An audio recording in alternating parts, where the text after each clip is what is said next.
Thumbnail দেখে নিশ্চয়ই বুঝে গেছেন যে আজকের ভিডিও টপিকটা কি। একদম ঠিক ধরেছেন। আজকের যে ভিডিও টপিক সেই টপিকে আমরা আলোচনা করব ইন্ডিয়ার T20 ওয়ার্ল্ড কাপ 2024-এর যে সমস্ত প্লেয়ারগুলো গেছে তাদের ফর্ম রিসেন্ট কেমন যাচ্ছে এবং কাদের ফর্ম ঠিকঠাক নেই, কে কোন জায়গায় নামতে পারে বা কে কোন জায়গায় খেলতে পারে সেই বিষয়ে একটু বিশ্লেষণ। এবং অবশ্যই প্রত্যেকটা ভিডিওর মতো তোমরা কমেন্ট করো, তোমরাও জানাও তোমাদের মতামতটা কী। তাহলে চলুন শুরু করি আজকের ভিডিওটি। ইন্ডিয়ান প্রিমিয়ার লিগের মুম্বাই ইন্ডিয়ান্স যে মোটামুটি টুর্নামেন্ট থেকে ছিটকে গেছে, সেই মুম্বাই ইন্ডিয়ান্সের ক্যাপ্টেন হার্দিক পান্ডিয়া, এবং সেই হার্দিক পান্ডিয়াকে সিলেক্ট করা হয়েছে অ্যাজ এ ভাইস ক্যাপ্টেন হিসেবে ইন্ডিয়ার T20 ওয়ার্ল্ড কাপ স্কোয়াডে। প্রশ্ন এখানেই, প্রথম প্রশ্ন, হার্দিক পান্ডিয়া ক্যাপ্টেন হিসেবে তো যোগ্য নয়, যেটা আলাদা করে কোনো বিশ্লেষণের কোনো জায়গা নেই।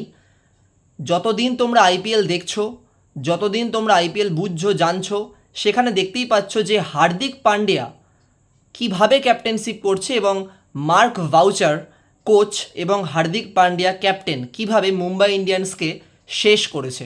হ্যাঁ, শেষ করেছে। হার্দিক পান্ডিয়া এখনও বুঝতেই পারছে না বুমরাকে কোন জায়গায় ইউজ করতে হবে। ইনফ্যাক্ট বুমরাকে তো নাই, প্রত্যেকটা প্লেয়ারকে কোন জায়গায় নামতে হবে, কোন জায়গায় নামাতে হবে এবং নিজে তিনি কোন জায়গায় নামবেন। কিন্তু আজ থেকে এক বছর আগেও হার্দিক পান্ডিয়ার এই নাবানাবির যে ব্যাপারটা সেটা খুব স্পষ্ট ছিল। আচ্ছা, এই হার্দিক পান্ডিয়াই গুজরাটে থাকাকালীন বলেছিলেন যে মুম্বাই ইন্ডিয়ান্স যে টিমটা সাকসেসফুল টিম, সেই টিমটা নামি দামি প্লেয়ার নিয়েই খেলে, এবং যেহেতু নামি দামি প্লেয়ার নিয়ে খেলে রোহিত শর্মা, তার জন্যই মুম্বাই ইন্ডিয়ান্স 5 বছর ট্রফি পেয়েছে। তো হিসেব মতো দেখতে গেলে আজ আপনি সেই টিমের ক্যাপ্টেন, এবং আগের বছর স্ট্যাট অনুযায়ী রোহিত শর্মা মুম্বাই ইন্ডিয়ান্সকে যে টিমে খেলেছিল সেই টিম অনুযায়ী বা সেই টিমের বিশ্লেষণ করতে গেলে আপনার এই টিম এবছরের মুম্বাই ইন্ডিয়ান্স যথেষ্ট পরিমাণে শক্তিশালী ছিল।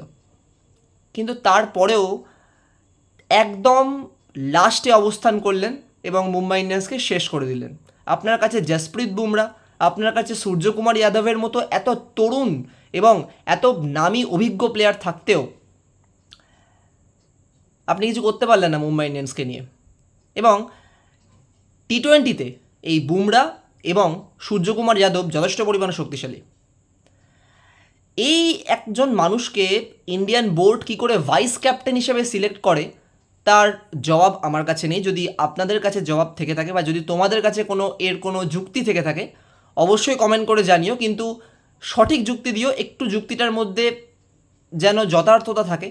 কারণ এর কোনো ব্যাকিং আমি দেখতে পাচ্ছি না যে হার্দিক পান্ডিয়াকে কেন করা হলো। তার থেকে সূর্যকুমার যাদব, তার থেকে জসপ্রীত বুমরা, তার থেকে ঋষভ পান্তকে দিয়ে দিতেন, আপনি সঞ্জু স্যামসনকে দিতেন, যথেষ্ট পরিমাণ ভালো একটা প্লেয়ার তারা। আপনি শুধু নামের পেছনে ছুটলেন, যেটা ইন্ডিয়া প্রত্যেক বছর করে, নামের পেছনে ছোটে। যেখানে অস্ট্রেলিয়া দেখিয়ে দিয়েছে তারা নামের পেছনে ছোটে না, তারা ফর্মের পেছনে ছোটে।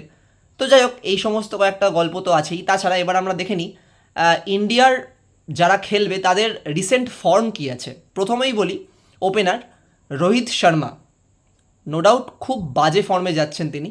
লাস্ট 4 ম্যাচে কোনো রান নেই এবং তার স্ট্রাইক রেটও যে খুব বেশি সেটাও না। যেভাবে তিনি ওয়ার্ল্ড কাপ খেলেছিলেন তার শিকি অংশ খেলতে পারছেন না।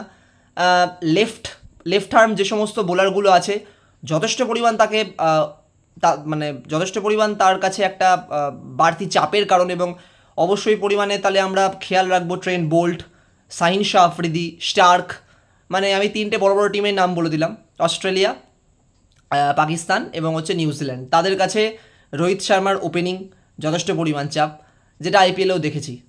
কিন্তু অন্যদিকে একটা খুশির খবর, জয়সওয়াল খুব ভালো ফর্মে আছেন, জয়সওয়াল খুব ভালো খেলছেন। রিসেন্ট 4-5টা ম্যাচ খুব ভালো খেলেছেন জয়সওয়াল এবং স্ট্রাইক রেটও খুব ভালো। বিরাট কোহলি স্ট্রাইক রেটটা একটু কম থাকলেও তিনি কিন্তু কনসিস্টেন্সি দিয়ে পারফরমেন্স করে যাচ্ছেন, এবং ইন্ডিয়ান বোর্ড বলেছে যে বিরাট কোহলির স্ট্রাইক রেট নিয়ে তারা কিছু ভাবছেন না, বিরাট কোহলির যে ফর্ম সেটাই বড় ম্যাটার করছে। এরপরে আসি সূর্যকুমার যাদব মুম্বাই ইন্ডিয়ান্সে ঠান্ডা গরম মিশিয়ে ইনিংস খেলেছেন, এবং যে ইনিংসগুলো খেলেছেন সেগুলো অবশ্যই পরিমাণ ভালো। তবে একটাই জিনিস, যে সূর্যকুমার যাদব T20-তে যে কত বড় ত্রাস সেটা আগের বছর আমরা T20 ওয়ার্ল্ড কাপেও দেখেছিলাম।